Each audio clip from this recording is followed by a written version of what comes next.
नमस्कार, आप देख रहे हैं 5 की बात और मैं हूं नगमा। 5 की बात की शुरुआत करते हैं एनडीटीवी की खास खबर से, जिसमें जस्टिस आरएस सोडी ने जजों की नियुक्ति पर सवाल उठाए हैं और ये कहा है कि बात उठाने के लिए कानून मंत्री का धन्यवाद। लगातार टकराव बना हुआ है न्यायपालिका में और सरकार में।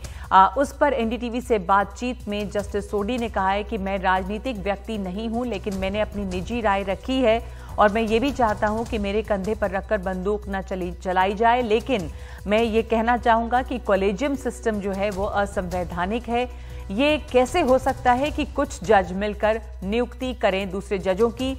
2-3 जज मिलकर ये कैसे तय कर सकते हैं? कॉलेजियम सिस्टम फेल हुआ है। संसद कानून बनाने में सुप्रीम है। नियुक्ति पर सार्वजनिक आलोचना से संवैधानिक संस्थाएं को जो है वो उन्हें बचना चाहिए। इस मामले का हल बैठकर निकाला जाना चाहिए। तो एनडीटीवी से खास बातचीत की है आशीष भार्गव से जस्टिस सोडी ने। उन्होंने तो सिर्फ मेरी बात को माना है, सलाह है, तो मैं उसके तो थैंक यू कहता हूँ उनको। लेकिन मैं पॉलिटिकल नहीं हूँ, तो मेरी राय को पॉलिटिकल बनाना ठीक नहीं, उचित नहीं होगा। लेकिन हाउएवर मेरी राय है कि कॉलेजियम सिस्टम ने ये कॉन्स्टिट्यूशनल नहीं है, ना था कभी। और ये कैसे हो सकता है कि भाई 4 जज या 5 जज ये सारा सब कुछ तय कर लें और बाकी जजों का कोई कुछ नहीं है। हाई कोर्ट में किसी में 10 किसी में 10 होती हैं हाई कोर्ट जजेस, किसी में 20 है, किसी में 100 हैं। अरे 100 में सिर्फ दो ही करेंगे वो जज अपॉइंट, और बाकियों की कोई राय नहीं है। ये कॉलेजियम सिस्टम कैसा है अभी? और ये भी एक चीफ जस्टिस साहब हैं, वो तो बाहर के आते हैं, बाहर से, तो वो तो उनको तो स्टेट के बारे में कुछ पता ही नहीं है, वो तो है ही बाहर के। और जो 2 हैं बैठे हुए, एक नंबर 1 ने तो हाई कोर्ट इनका चीफ जस्टिस बनना है, उसकी तो टर्न आ गई है। और वो किसको देख रहा है अब? सुप्रीम कोर्ट को, कि जी मुझे कहाँ लगाओगे आप? तो भाई ये इंडिपेंडेंस ऑफ जुडिशरी क्या है? ये इंडिपेंडेंस कर रहे हो कि खराब कर रहे हो इंडिपेंडेंस को? हाई कोर्ट की तो भी इंडिपेंडेंस होती है, वो भी जुडिशरी है। तो ये तो बिल्कुल ही आपने सबसर्विएंट कर लिया अपने। कानून मंत्री किरण रिजिजू ने कल ट्वीट करके जस्टिस सोडी के बयान का हवाला देते हुए ये लिखा था कि एक जज की नेक आवाज है भारतीय लोकतंत्र की असली खूबसूरती, इसकी सफलता है। जनता अपने प्रतिनिधियों के माध्यम से खुद शासन करती है। चुने हुए प्रतिनिधि लोगों के हितों का प्रतिनिधित्व करते हैं और कानून बनाते हैं। हमारी न्यायपालिका स्वतंत्र है, लेकिन हमारा संविधान सर्वोच्च है। तो किरण रिजिजू यानी कि कानून मंत्री का ये ट्वीट था और उसके ऊपर भी जस्टिस सोडी ने प्रतिक्रिया दी है। और लेकिन ये साथ साथ कहा है कि वो राजनीतिक व्यक्ति नहीं है, उनके कंधे पर रखकर बंदूक नहीं चलाई जानी चाहिए। इस वक्त मेरे साथ जुड़ रहे हैं खास मेहमान justice SN Dhingra, retired Delhi high court के जज हैं। जस्टिस ढींगरा, बहुत बहुत धन्यवाद आपका। जस्टिस सोडी ने जो बातें आज कही हैं, सबसे पहले आपकी प्रतिक्रिया इस पर, जो उन्होंने कहा कि कॉलेजियम सिस्टम जो है वो नाकाम रहा है, ये अब साबित हो गया है। कॉलेजियम सिस्टम पर आपके क्या विचार हैं और जस्टिस सोडी की इस बात पर आप क्या कहेंगे? देखिए, कॉलेजियम सिस्टम की नाकामी के बारे में सुप्रीम कोर्ट के जजेस, हाई कोर्ट के जजेस, प्रबुद्ध नागरिकगण बहुत अरसे से कह रहे हैं। ये आज की बात नहीं है, ना ही ये कोई नई बात। कॉलेजियम बनने के 2-3 साल के अंदर इसकी वर्किंग देख करके कॉलेजियम सिस्टम के बारे में लोगों ने ये कहना शुरू किया कि ये तो अंधा बांटे रेवड़ी मुड़ अपने को दे, कि जजेस जो हैं अपने ही भाई भतीजे उनको प्रमोट करते हैं।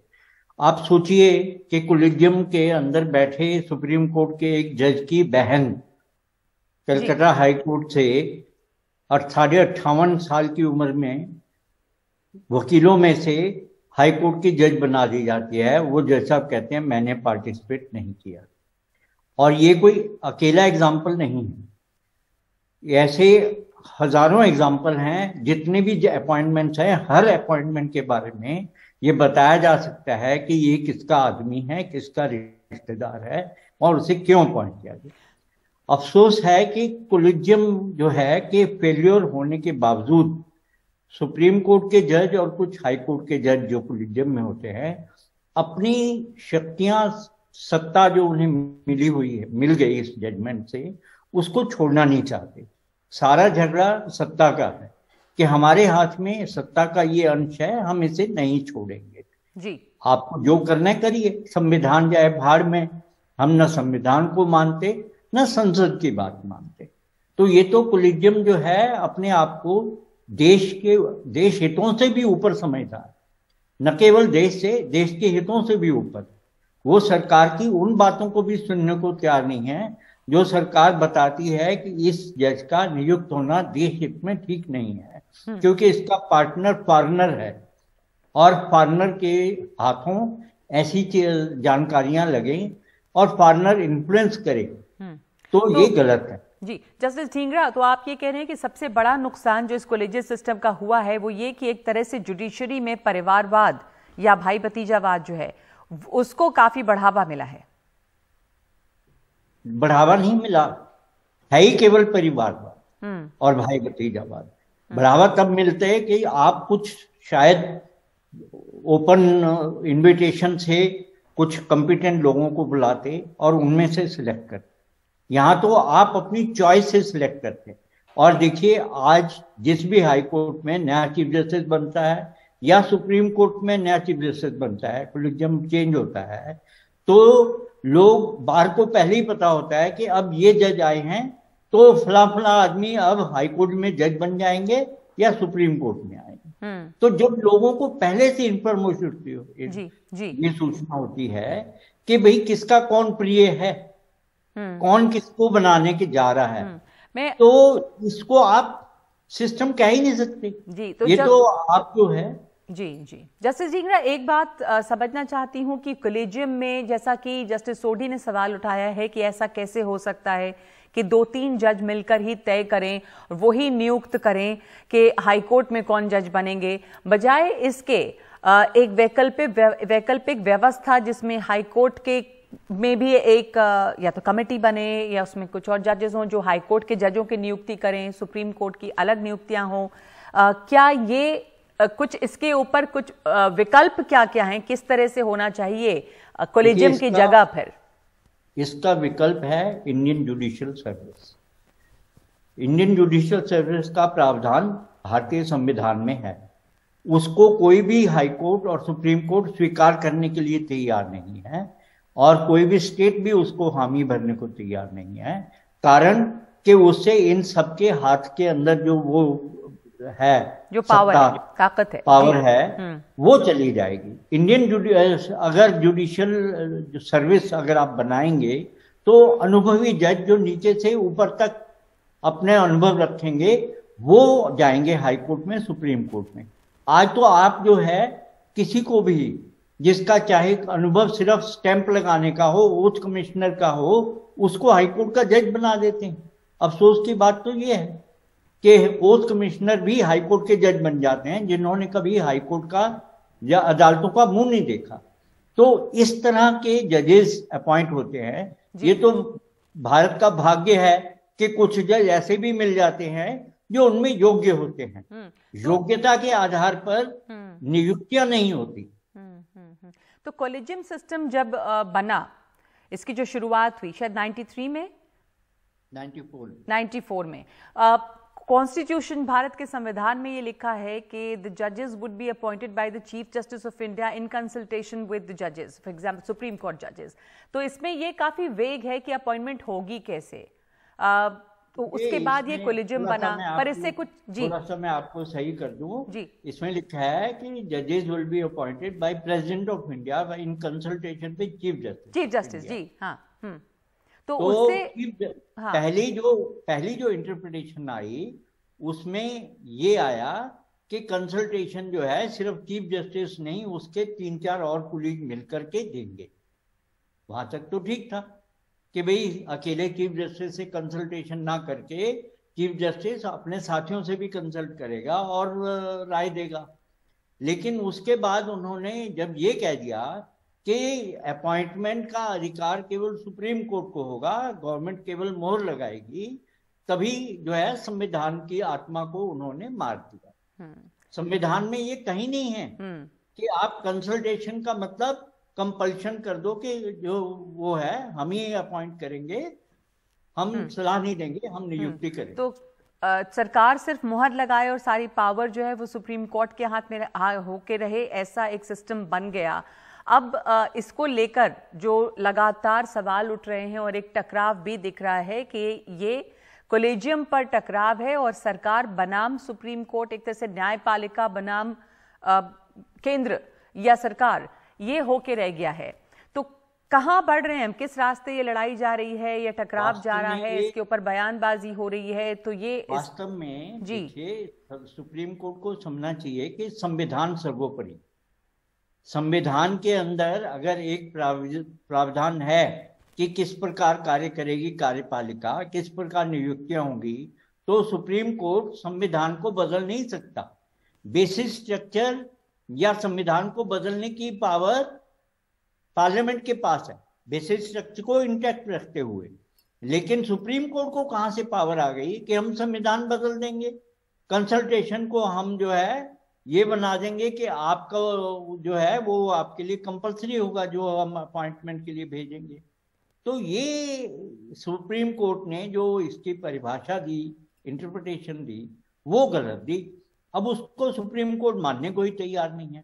संविधान पूरी संसद ने, संसद के दोनों सदनों ने संयुक्त उससे पूर्ण बहुमत से, पूर्ण बहुमत क्या, सर्वसम्मति से एनजेसी एक्ट पास किया।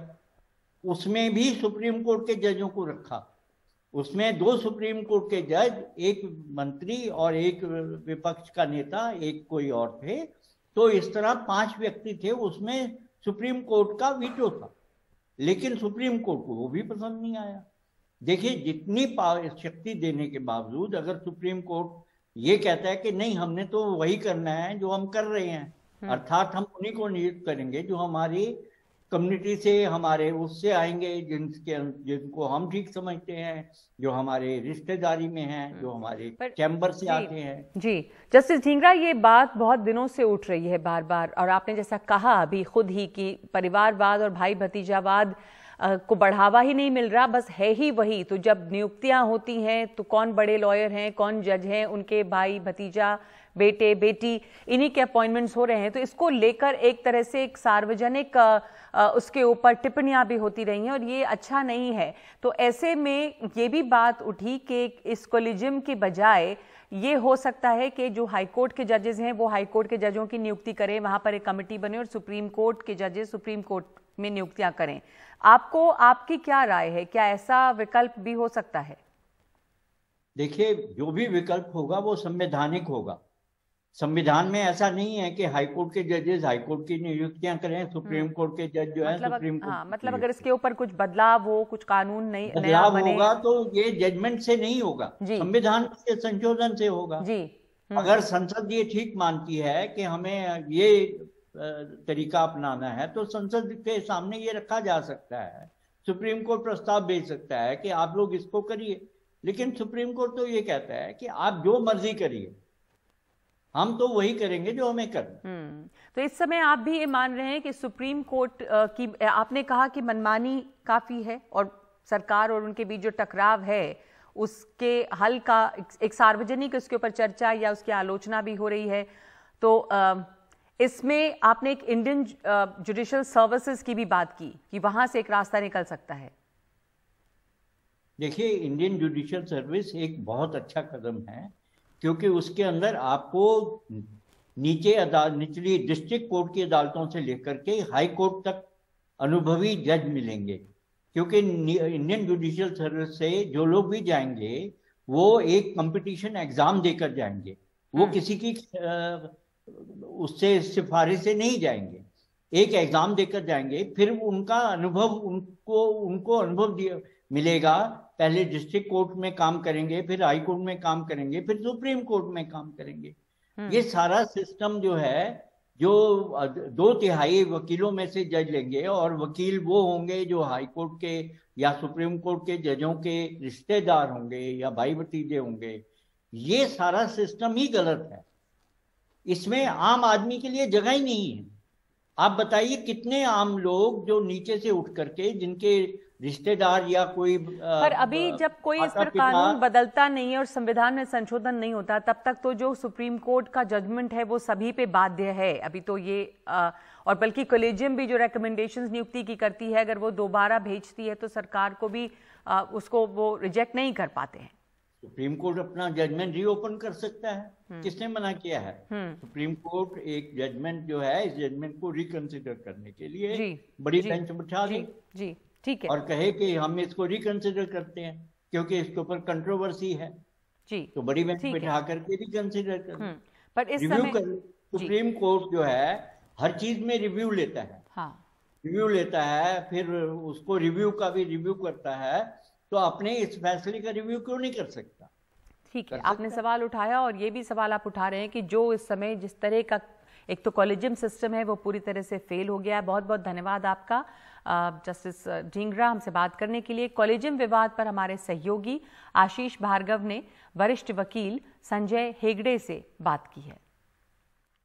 जजों की नियुक्ति को लेकर लगातार केंद्र सरकार और सुप्रीम कोर्ट के कॉलेजियम के बीच टकराव है, न्यायपालिका के बीच टकराव है। हमारे साथ संजय हेगड़े साहब हैं जो सीनियर एडवोकेट हैं यहाँ पर। सर, आप इस टकराव को कैसे देखते हैं, खास तौर पर जब जस्टिस सोढ़ी ने जो बयान दिए उसके बाद कानून मंत्री ने उसको टैग करके ये बताया है कि कैसे सुप्रीम कोर्ट कॉलेजियम ने हाईजैक किया है सारे सिस्टम। देखिए, जस्टिस सोढ़ी मेरे अच्छे मित्र रह चुके हैं। उन्होंने कुछ कहा होगा तो सोच समझ कर कहा होगा। उसके बाद भी मेरा ये मानना है कि जस्टिस सोढ़ी अकेले जज नहीं है इस देश में। इस देश में जो सुप्रीम कोर्ट कहता है, जो सुप्रीम कोर्ट के जजमेंट्स है, वो सब पर बाध्य है, चाहे वो जस्टिस सोढ़ी हो या संजय हेगड़े हो या कोई और। तो आज के हालात में जो फैसला है सुप्रीम कोर्ट का, और इस कॉलेजियम के नहीं, सुप्रीम कोर्ट के रिटन जजमेंट्स जो है उसके तहत कॉलेजियम सिस्टम बना है, और जो रिकमेंडेशंस वो करता है वो सरकार को मान लेनी चाहिए। अगर सरकार के पास कोई और विकल्प है या कुछ प्रॉब्लम है किसी अपॉइंटमेंट में, सरकार एक बार इनको कह सकती है कि एक पुनर्विचार करे। उसके बाद, पुनर्विचार के बाद जब कॉलेजियम कहती है नहीं ये अपॉइंटमेंट होनी चाहिए, तो सरकार को कोई और रास्ता बचा नहीं है। सरकार को चाहे ये जजमेंट अच्छी न लगी, पर जब तक ये जजमेंट जारी है वो सब पर बाध्य है।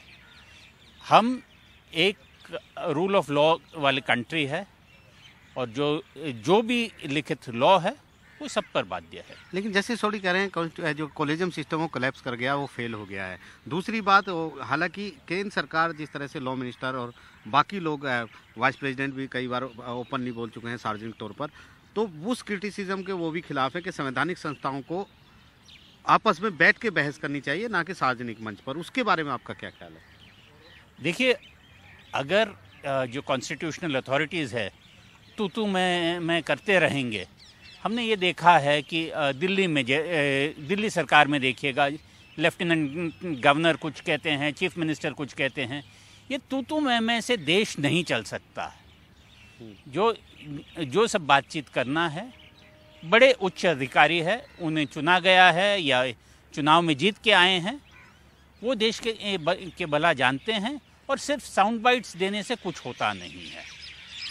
तो साफ तौर पर जो संवैधानिक एक्सपर्ट हैं, विशेषज्ञ हैं, वो साफ तौर पर कह रहे हैं कि बैठ के हल निकाला जा सकता है, लेकिन जहां तक कॉलेजियम की बात है वो देश का कानून है, सुप्रीम कोर्ट का लिखित फैसला है, और वो सबके लिए बाध्य होगा। नई दिल्ली से प्रसाद के साथ आशीष भार्गव, एनडीटीवी इंडिया। भारत जोड़ो यात्रा कर रहे राहुल गांधी के साथ जम्मू कश्मीर पहुंचे कांग्रेस नेता दिग्विजय सिंह ने सर्जिकल स्ट्राइक पर अब एक बार फिर से सवाल खड़े किए हैं। जम्मू के सतवारी में एक सभा को संबोधित करते हुए दिग्विजय सिंह ने कहा कि सरकार दावे तो करती है, लेकिन अब तक इसके सबूत नहीं दिखाए हैं कि पुलवामा वाले हादसे के बाद सर्जिकल स्ट्राइक की गई थी। बीजेपी ने इस पर पलटवार करते हुए कहा कि ये भारत जोड़ो यात्रा नहीं, भारत तोड़ो यात्रा पर निकले हैं। पुलवामा, जो कि पूरे तरीके से टेररिज्म का एक केंद्र बन चुका है, वहां हर गाड़ी की चेकिंग होती है, वहां एक स्कॉर्पियो गाड़ी उल्टी दिशा से आती है, उसकी जांच पड़ताल क्यों नहीं हुई?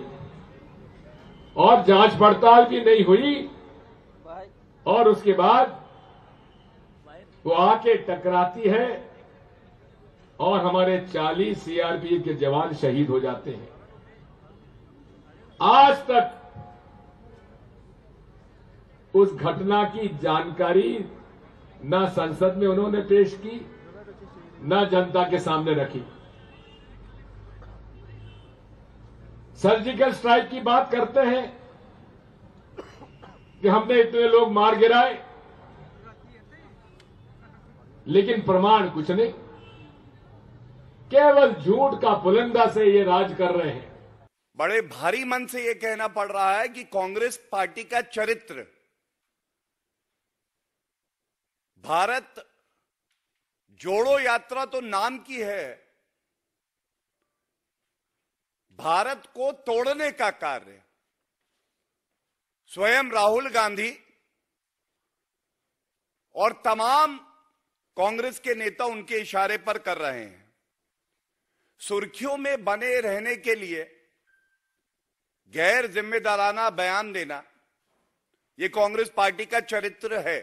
आप भारतीय सेना के खिलाफ बोलेंगे, ये भारत बर्दाश्त नहीं करेगा। कांग्रेस की भारत जोड़ो यात्रा जो है वो सुबह सांबा से शुरू हुई और सतवारी पहुंची। ये यात्रा 27 जनवरी को श्रीनगर पहुंचेगी और कन्याकुमारी से चली इस यात्रा का 30 जनवरी को समापन होगा। यात्रा के समापन के लिए कांग्रेस ने इस मौके पर कई विपक्षी पार्टियों को आने का न्योता दिया है। सतवारी में एक सभा को संबोधित करते हुए राहुल गांधी ने केंद्र की सरकार पर हमले किए हैं।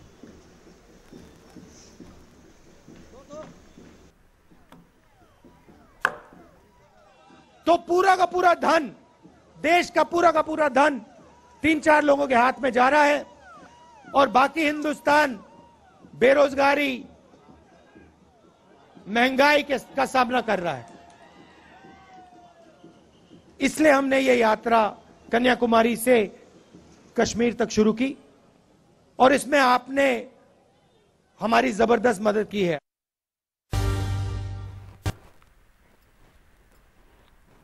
आज बाला साहब ठाकरे की जयंती है। इस मौके पर उनके बेटे और शिवसेना प्रमुख उद्धव ठाकरे ने एक बड़ा ऐलान किया है। संविधान निर्माता बाबा साहब भीमराव अंबेडकर के पोते प्रकाश अंबेडकर की पार्टी के साथ अपनी पार्टी के गठबंधन का ऐलान किया है। उद्धव ठाकरे का ये कदम बीएमसी निकाय चुनाव से पहले आया है।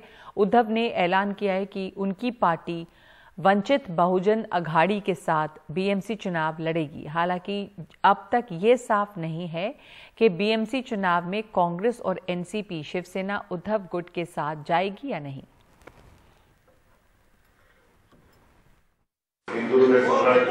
शिवसेना प्रमुखांचा जन्मदिवस आणि मला एका गोष्टीचं समाधान आणि आनंद आहे की ज्या एका स्वप्नाची महाराष्ट्रातील जनता आतुरतेने वाट पाहत होती, यापूर्वी सुद्धा हा प्रयत्न झाला होता, नाही अशा प्रभाग नाही, पण प्रकाशजी आणि आम्ही आज पहिला कदम एकत्र एका व्यासपीठावरती आणि पुढची वाटचाल एकत्र करण्यासाठी म्हणून या वास्तूमध्ये अपेक्षा एवढीच आहे की मी शरद पवारांची रिॲक्शन आज वाचली आहे, नवीन नाही।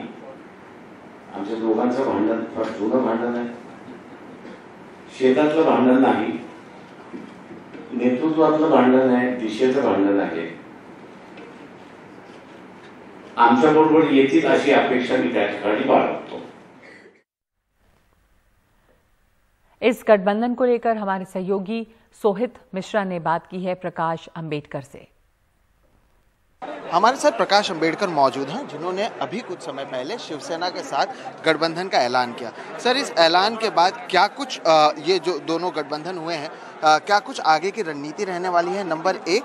और क्योंकि शिवसेना पहले से महाविकास आघाड़ी के साथ मौजूद है, जिसमें कांग्रेस और एनसीपी हैं, जिस तरह से आपने शिवसेना के नेताओं की और आपके पार्टी के लोगों के बीच में बैठक हुई, क्या कांग्रेस और एनसीपी के लोगों से भी आप बातचीत करेंगे?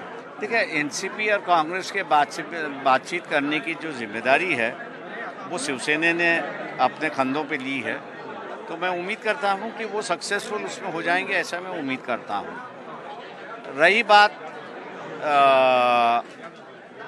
हम दोनों की गठबंधन की, जो है एक नए सोच की ज़रूरत थी, ऐसा हम लोग मानते हैं। महाराष्ट्र का जो विकास है उसमें एक नई रणनीति लाने की ज़रूरत है, उसको हम लोग ले आएंगे। और किसान पर जो अत्याचार हो रहा है और उसको जो लूटा जा रहा है, हम लोग समझते हैं कि उसको रोकने में हम लोग कामयाब हो जाएंगे। तो ये हमारा जो है एक सोशल रिलीजियस एजेंडा वहाँ पर होगा, ऐसा हम लोग मान के चलते हैं। 2019 में जब आपने चुनाव लड़ा था लोकसभा में, 14% वोट्स मिले थे, भले वो सीट्स में कन्वर्ट ना हुए हों।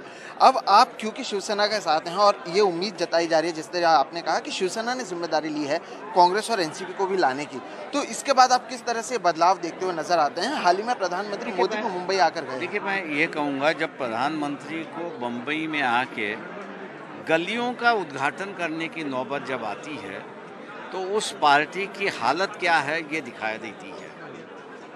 मैं इतना ही कहूँगा इसमें कि कांग्रेस आए तो अच्छा है, एनसीपी आए तो भी अच्छा है, स्वागत हम लोगों का करेंगे। अगर नई भी आए तो महाराष्ट्र में नई सरकार हम लोग ले आएंगे। सर, लेकिन आरोप इसी कांग्रेस और एनसीपी से आप पर लगते रहे हैं। 19 में भी जब मैं आपसे सोलापुर में मिला था, यही आरोप लगे थे कि आपको बीजेपी की बी टीम कहा गया। सवाल ऐसा है कि कांग्रेस को ये जवाब देना होगा कि भैया, ये जवाब देना होगा कि भैया उस किस तथ्य पर आरोप लगा रहे हैं। ना मुझे ईडी के ऑफिस में जाना पड़ता है, ना इनकम टैक्स के ऑफिस में जाना पड़ता है, ना रॉ के ऑफिस में जाना पड़ता है। जो उनके दरवाजे पे खड़े हुए हैं वही आरोप कर रहे, ये सबसे बड़ी विडंबना है।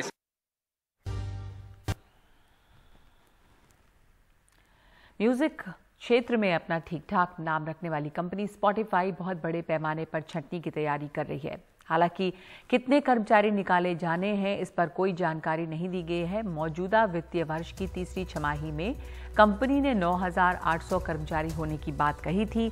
अक्टूबर में स्पॉटिफाई ने 38 कर्मचारियों को निकाला था। स्पॉटिफाई ने साल 2019 में पॉडकास्टिंग पर बड़ा दांव लगाया था। कंपनी ने पॉडकास्टिंग और popular shows rights, software creation और होस्टिंग सर्विस पर $1 अरब से ज्यादा खर्च किए थे।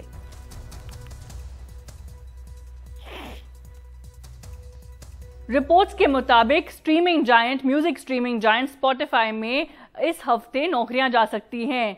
जो नंबर ऑफ जॉब्स है, जहां की जाने की कितनी नौकरियां जाएंगी ये अभी हमें नहीं पता, लेकिन रिपोर्ट्स के मुताबिक इस हफ्ते नौकरियां जाएंगी स्पॉटिफाई में। स्पॉटिफाई में याद रखिए 38 यानी कि ओवर 30 जॉब्स गई थी अक्टूबर पिछले साल में। अब म्यूजिक स्ट्रीमिंग जायंट में लगभग 9,000 से ज्यादा कर्मचारी हैं और रिपोर्ट्स के अनुसार उन्होंने काफी इन्वेस्टमेंट्स की थी पॉडकास्टिंग की दुनिया में 2019 से, और ओवर $1 बिलियन भी स्पेंड किया था एक्विजिशंस वगैरह में, लेकिन उसके रिटर्न्स नहीं दिखे और यहां तक कि शेयर्स जो हैं वो 60% से भी ज्यादा पिछले साल गिरे। तो ये एक चिंता की बात है स्पॉटिफाई के लिए। और आज दिल्ली में गणतंत्र दिवस परेड की फुल ड्रेस रिहर्सल हुई है। परेड और विभिन्न राज्यों और मंत्रालयों की झांकियां कर्तव्य पथ पर नजर आई। इंडिया गेट के सी हेक्सागन, तिलक मार्ग, बहादुर शाह जफर मार्ग से होते हुए लाल किले तक गई। परेड में हर बार की तरह इस बार भी देश की सैन्य शक्ति का प्रदर्शन हो रहा है। साथ ही 23 राज्यों और केंद्र शासित प्रदेशों की रंगारंग झांकियां भी निकाली जा रही हैं, जिनका फुल ड्रेस रिहर्सल देखने को मिला।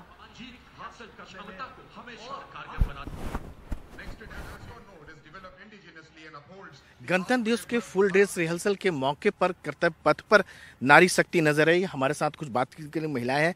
कैसा देखा महिलाओं की ताकत यहाँ पर कर्तव्य? सर, हम यहाँ बहुत समय से रह रहे हैं, पर आज पहली बार हमें मौका मिला है आके गणतंत्र दिवस की रिहर्सल देखने का, और देख के वाकई में बहुत खुशी हुई है कि विमेन एम्पावरमेंट पे फोकस किया गया है. It is the first time that I have seen that female are leading the armed forces. और जैसे दिल्ली पुलिस को देखा हमने, तो IPS ऑफिसर जो लेडी पुलिस हैं, शी वॉज लीडिंग. तो ये देख के बहुत भाव विभोर हो गए. हमें बहुत खुशी हुई है because we as female we feel proud कि हमें जो है एक्नॉलेज किया जा रहा है इस देश में. अपनी तरीके से कम नहीं आंका जा सकता है. कोविड के बाद जो परिस्थिति बनी है, स्पेशली जो यंग एंड बडिंग लॉयर्स का जो डिफिकल्टीज है, मैंने काफी सुना है, काफी लोगों से बात भी किया है. They were literally struggling to survive. Forget about the other bigger issues. Mere survival became issues for some of the budding young lawyers. ये हमारे लिए बहुत चिंता का बात था. हमने उस समय सुप्रीम कोर्ट के जजेस से भी बात किया और हाई कोर्ट के जजेस से भी बात किया. किसी भी तरह से कोर्ट का काम नहीं रुकना चाहिए. इसलिए आपने देखा होगा in the peak of pandemic दुनिया ठप हो गए थे. Indian judiciary was running, kicking and very much alive. उससे पहले जो हमने 2014-15 के बाद जो कोर्ट्स में जितने भी काम हुए, मैं ज्यादा डिटेल्स में यहाँ कहना नहीं चाहूंगा. जो सुप्रीम कोर्ट के जो कमेटी और मेरे जस्टिस डिपार्टमेंट के बीच में जो तालमेल के साथ काम कर रहा है, डिजिटाइजेशन का, ऑनलाइन वीडियो कॉन्फ्रेंसिंग, जितने भी हम पूरे ब्रॉडबैंड फैसिलिटी दे करके देश भर में सुप्रीम कोर्ट से लेकर के लोअर जुडिशरी तक जो टेक्नोलॉजी का समाधान हमने दिया है, उसी का नतीजा है कि पेंडेमिक के समय में इंडिया का supreme court emerge as a global leader. कितना लाखों केसेस का इन्होंने हियरिंग किया और डिस्पोज भी किया. और हाई कोर्ट्स और लोअर कोर्ट्स में तो इसका संख्या करोड़ों में है. इसलिए जो इंडियन जुडिशरी ने जो चैलेंजेस हाथ में लिया, इतना अच्छा काम हुआ है. और कभी आप जस्टिस डिपार्टमेंट के वेबसाइट में जरूर जाइए. अभी जो CJI जस्टिस धनंजय चंद्रचूड़ साहब मुझे बार बार कहते हैं कि उनको कुछ भी रेफर करना होता है तो डिपार्टमेंट ऑफ जस्टिस का वेबसाइट में जाता है. सारा इंफॉर्मेशन वहीं पे मिलेगा आपको. लीगल इंफॉर्मेशन से लेकर के बाकी चीजें, जो केसेस कैसे चल रहा है वकीलों के लिए, जजेस के लिए, anybody can go to the website of the department of justice to get access to any information you require. तो ये जो हमने जो किया है, ताकि ऐसा नहीं लगना चाहिए कि आम आदमी और सरकार में कोई तालमेल ही नहीं है. तो मैं जब इलाहाबाद हाई कोर्ट में नई बिल्डिंग उद्घाटन के लिए गए थे, तो उस समय चीफ जस्टिस NV रमन्ना साहब हम साथ में थे. हमारे साथ में राष्ट्रपति, भारत के राष्ट्रपति कोविंद साहब मुख्य अतिथि के रूप में आए थे. तो मैंने वहां राष्ट्रपति जी के सामने में, चीफ जस्टिस के सामने में, और उत्तर प्रदेश का गवर्नर, चीफ मिनिस्टर, सारे लोग थे. मैंने कहा कि आम आदमी और न्याय, ये दोनों के बीच में कोई भी गैप नहीं होना चाहिए. और इस गैप को दूरी करने का प्राथमिक जिम्मेदारी हम सबका है. सरकार का है, जुडिशरी का है. तो चाहे वो जज हो, चाहे वकील हो, चाहे बैकअप देने के लिए हम सरकार पीछे खड़ा है, हम सब एक है. इसलिए कभी कभी आप लोग को देखने को मिलेगा कि कुछ डिफरेंसेस है क्या, कुछ सरकार. कानून मंत्री किरण रिजिजू 30 हजारी कोर्ट में कार्यक्रम के दौरान बोल रहे थे, जहां पर उन्होंने न्यायपालिका पर भी बोला और ये भी कहा कि जो भी डिफरेंसेस हैं उसे सुलझाया जा सकता है. 5 की बात में इस वक्त इतना ही. अगर उस व्यूज में कुछ डिफरेंसेस होता है तो कुछ लोग उसको ऐसा पेश करता है कि यहां तो महाभारत हो गई है सरकार और जुडिशरी के बीच में. बिल्कुल ऐसा नहीं है. हम हर शाम, हर सुबह किसी न किसी रूप में लगातार मिलते रहते हैं.